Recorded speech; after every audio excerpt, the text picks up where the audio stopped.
tiene la amabilidad de atendernos Estefaní Largui, que es residente del Garrahan. Te agradecemos, Estefaní, que nos atiendas estos minutos. Sabemos todo lo que están pasando y que los tiempos son muy breves, así que lo valoramos doblemente. ¿Cómo estás? Claudio Cherep te saluda aquí en Radio 10 Santa Fe. Hola, ¿qué tal? ¿Cómo te va, Claudio? Buen día. Bien. Estefaní, contanos antes que nada, ¿qué haces todos los días como residente del Garrahan? Bueno, mira, yo soy residente de cuarto año de clínica pediátrica, estoy en mi último año. Básicamente nosotros nos desempeñamos en varias áreas del hospital, vamos rotando, pero digamos, donde más estamos es en los sectores de ambulatorio y en los sectores de internación.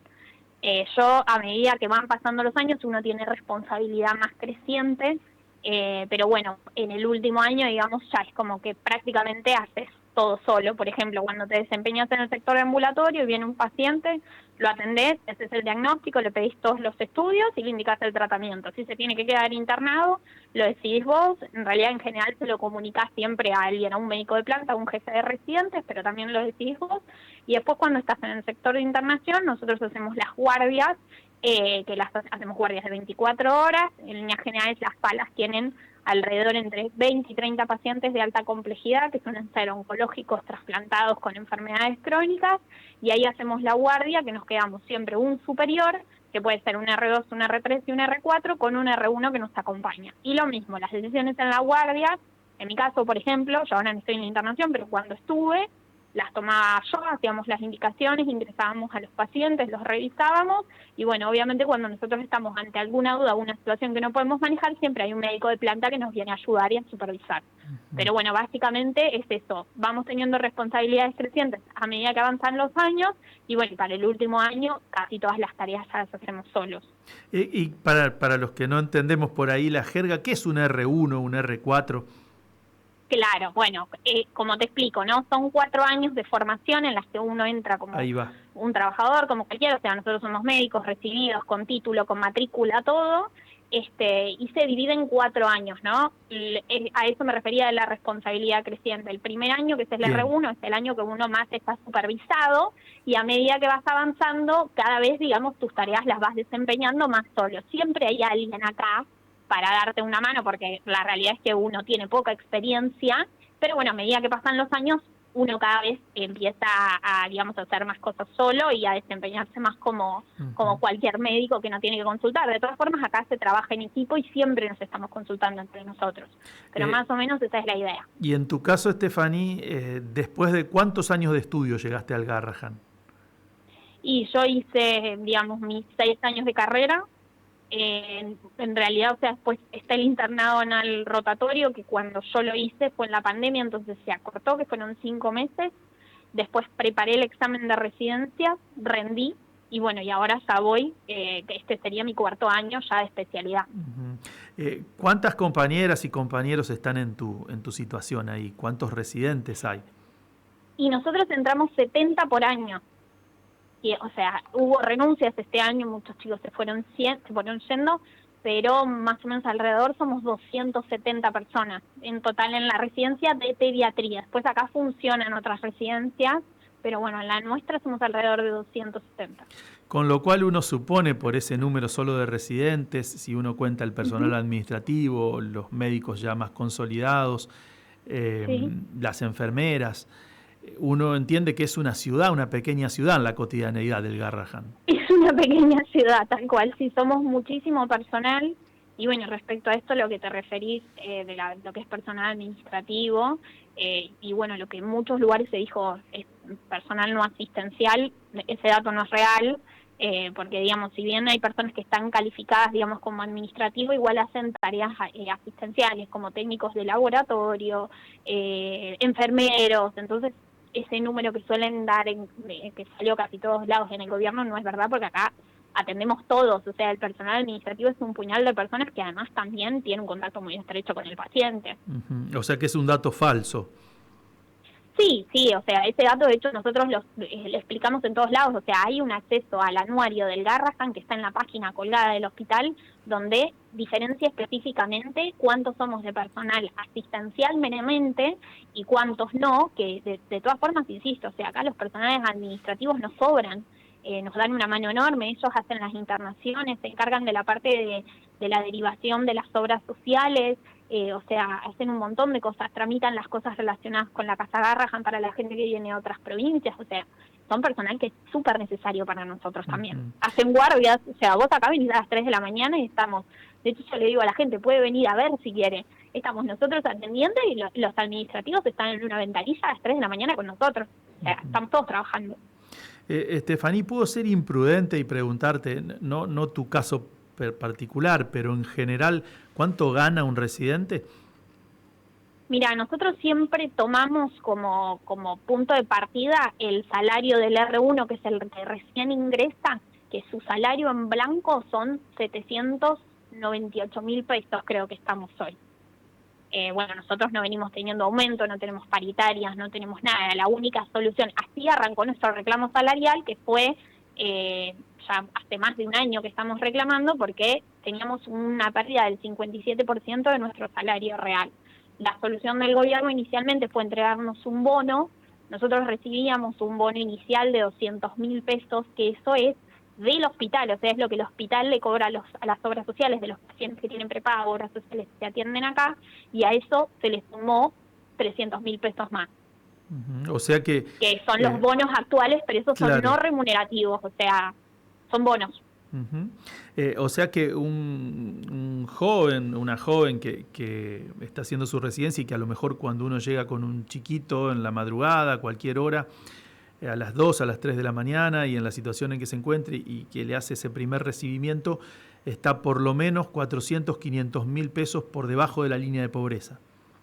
Claro, que es un poco también por lo que empezamos a plantear y desde dónde sale todo nuestro reclamo. Y además tenemos una carga laboral enorme, una carga horaria enorme, porque nosotros trabajamos de lunes a viernes, 8 horas, y además hacemos todos guardias de 24 horas, que son 5 al mes, y no solo es la carga horaria, es la carga laboral y emocional. O sea, acá es como que a la residencia le pones el cuerpo, no solo la mente, el cuerpo, las emociones, o sea, son situaciones muy críticas las que uno vive acá, acompañar a la familia en enfermedades muy graves, muchas veces acompañar en el proceso, digamos, de la pérdida de sus propios hijos, o sea, son cosas que realmente son muy fuertes y requieren esto, el cuerpo y las emociones también. ¿Necesitan psicoanalizarse en general personas que hacen tu laburo? Sí, bueno, yo en mi caso dice toda la residencia terapia, acá esto me lo preguntaron en algún momento, no hay ningún equipo que nos acompañe, digamos, claro, de la parte de no lo tiene mental. El Estado. Claro, no lo tiene el Estado, entonces en líneas generales uno lo hace por su propia parte. Claro. Estefaní, bueno, y contado todo esto que contaste, porque por ahí a lo mejor en la lejanía, nosotros estamos en Santa Fe, la gente no tiene una dimensión real de lo que es el laburo cotidiano de ustedes, lo que el gobierno decide ahora es llevarse puesto ese laburo, directamente dar por tierra con este formato de residencias.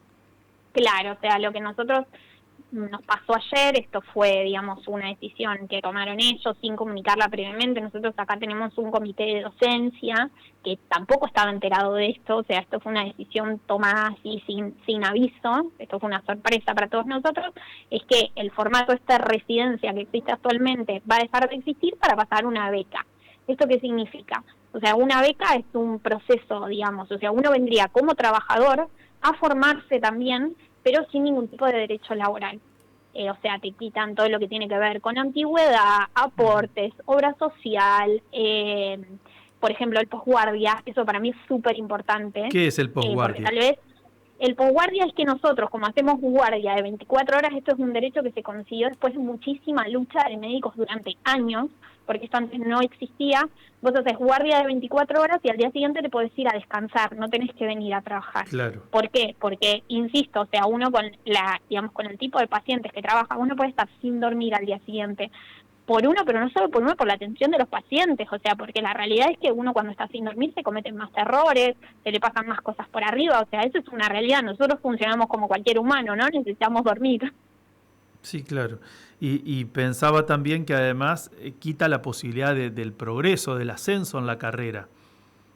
Claro, sí, tal cual, eso totalmente, o sea, y esto, lo más grave que nos parece a nosotros es que nos quita todo tipo de derecho laboral cuando nosotros acá somos una fuerza de trabajo que mantiene el hospital. De hecho, cuando fueron nuestros paros, si bien la atención obviamente de los pacientes se siguió manteniendo gracias a nuestros colegas, nuestros colegas que son los médicos de planta, tuvieron que disminuir la atención por guardia, cerraron salas de internación y digamos si se priorizaron a los pacientes con más gravedad. O sea, es como, para que el hospital funcione, nosotros tenemos que estar acá. Y nosotros tenemos que estar acá porque realmente creemos en la salud pública y creemos en la salud infantil. O sea, me parece que la salud infantil no es algo que se pueda negociar. Y esto, tal vez la gente tiene la idea de que el Garrahan es solo para la gente que no tiene recursos, pero esto es para todos. O sea, hay un montón de enfermedades que en los hospitales privados no se pueden atender. Acá atendemos gente de prepagas y obras sociales, a mí me pasa todo el tiempo. O sea, que tal vez vienen por una segunda opinión, o muchos tratamientos o muchos diagnósticos no los pueden ofrecer en los privados y vienen para acá. Entonces esto no es para mí, esto es para todos, y estas saludes infantiles que nosotros estamos cuidando es el futuro, o sea, son los adultos del día de mañana, ¿entendés? O sea, no hay paz posible si nosotros no cuidamos la salud infantil. Estefaní, ¿y ahora qué? ¿Ahora qué viene? Más allá de que ustedes han podido instalar el conflicto en la calle, que han tenido la chance de tener la solidaridad de una buena parte del pueblo argentino, porque realmente ha sido así, en la práctica concreta, ¿qué posibilidades hay de torcer la suerte? Yo creo que la realidad es que la situación es muy complicada. A mí, particularmente en mi situación, que yo estoy terminando, claramente no me resulta tan complejo porque a mí no me queda mucho. El tema son mis compañeros a los que les quedan, o sea, todos sus años de formación de esto, y un poco nos encontramos atados de manos y pies en el sentido de que nosotros cuando estuvimos haciendo el paro nos vimos obligados a dejar nuestras medidas de fuerza bajo amenazas, o sea, amenazas de despido, de sanciones, entonces tuvimos que volver a trabajar. Entonces la situación en la que nos encontramos ahora es muy complicada porque no es que estamos en condiciones de decir yo salgo a luchar y salgo de nuevo a tomar una medida de fuerza, porque muchos no sabemos qué consecuencias puede llevar, digamos, respecto a eso y respecto a nuestros puestos de trabajo. Entonces, un poco estamos tratando de llegar al diálogo de nuevo con el ministerio, con las autoridades, con los directivos del hospital, para ver si se puede volver para atrás. Sabemos que tenemos el apoyo de un montón de gente. Entiendo todavía esto no sucedió, pero me imagino que la Sociedad Argentina de Pediatría también nos va a apoyar, porque la realidad es que esto es una pérdida total de los derechos laborales de nosotros los trabajadores del sistema de salud. Y además otra cosa súper importante, que tal vez hay gente que no lo termina de comprender, el hospital exporta especialistas. O sea, nosotros somos el pediatra que atiende el día de mañana a tu hijo tal vez ahí en La Pampa, o sea, o en cualquier otra provincia, en el sur, en el norte. Entonces, si nosotros nos dejamos de formar, si si la calidad laboral es tan mala y la gente decide dejar de especializarse o decide dejar de entrar acá, no va a haber pediatras el día de mañana que atiendan no solo acá, en ningún lugar del país, y mismo también en el sistema privado, porque el 80% de los médicos especialistas se forman en el sistema público, y después tal vez se van al privado, pero se forman acá. Estefaní, la última, sí. Cuando fueron las elecciones, bueno, el presidente Milei ganó con un amplio apoyo popular. ¿Pasaba ahí también entre ustedes que uno siempre dice cada dos personas, una lo votó a Milei? Ustedes también tenían compañeros, quizás ustedes mismos acompañaron este proyecto. Si esto fue así, ¿ustedes charlan sobre esto? ¿En qué nos metimos? ¿Pensamos una cosa y resultó otra? ¿Hay verdadera conciencia de por qué pasan las cosas? Sí, yo creo que sí. O sea, la realidad yo no te puedo hablar de mi núcleo personal porque la gran mayoría de la gente que yo conozco y donde yo me muevo claramente nunca estuvo de acuerdo con esto, ni está en la línea de pensamiento de este gobierno. Pero después claramente que hay un montón de gente que lo votó porque, bueno, refleja el resultado digamos, de las elecciones. Y bueno, nada, y hoy también se cuestionan todo esto porque se encuentran en esta situación en la que estamos, que claramente antes no estábamos. Eso, el Garrahan siempre tuvo problemas, siempre pasaron cosas, siempre hubo cosas para mejorar, pero nosotros antes teníamos un diálogo fluido con el gobierno y no solo eso, sino que también teníamos paritarias, que es lo que dejamos de tener hace más de un año. Estefaní Largui, te agradecemos mucho este rato y que nos hayas aclarado un montón de puntos y les dejamos nuestro mayor deseo y apoyo para esta lucha que han emprendido y que seguramente no será nada sencilla. Un abrazo grande desde Santa Fe. Bueno, muchas gracias a ustedes, muchas gracias por el staff, por el espacio. La verdad es que para esto nosotros, para nuestra lucha es esencial difundir y los medios de comunicación que nos están dando una mano muy grande. Así que te súper agradezco. Bueno, Estefaní Largui es residente en el Hospital Garrahan. Ayer se desayunaron con que el gobierno quitaba esa figura y que iba a convertir a estos médicos que estudiaron, la mayoría de ellos 6 años mínimo en la universidad pública, iban a pasar a ser una suerte de becarios, sin ningún derecho laboral. Estamos hablando del Garrahan, que además de lo que aporta a la investigación en el sistema oncológico pediátrico en la Argentina y que es ejemplo en toda América Latina y por qué no en el mundo, además tiene la particularidad de tener un sistema de trabajadores públicos saturado ya, porque son los que atienden a chicos que llegan en situaciones paupérrimas, a veces en casos terminales, de cáncer. Si algún botón de muestra sirve para mostrar la crueldad de este gobierno, es que así tratan a los que trabajan con los pibes que tienen cáncer. ¿Se consigue algo peor que esto? ¿Alguien puede no sensibilizarse mínimamente con los laburantes de estos lugares, con las familias de estos chicos y con estos chicos que en el modelo del Garrahan que pretende el gobierno no van a tener ni quien los atienda?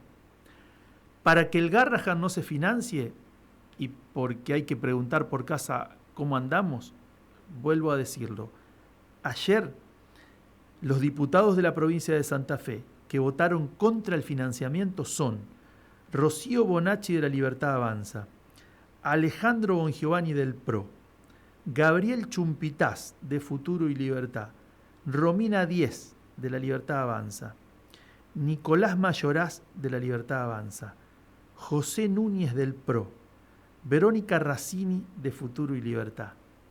Son los que andan en los carteles gigantes con sus fotos, exhibiendo con gusto eso que dice fulano es Milei. Así que si vos sos Milei, sos el que se quiere cargar el Garrahan donde atienden a los chicos con cáncer. Peor no se consigue.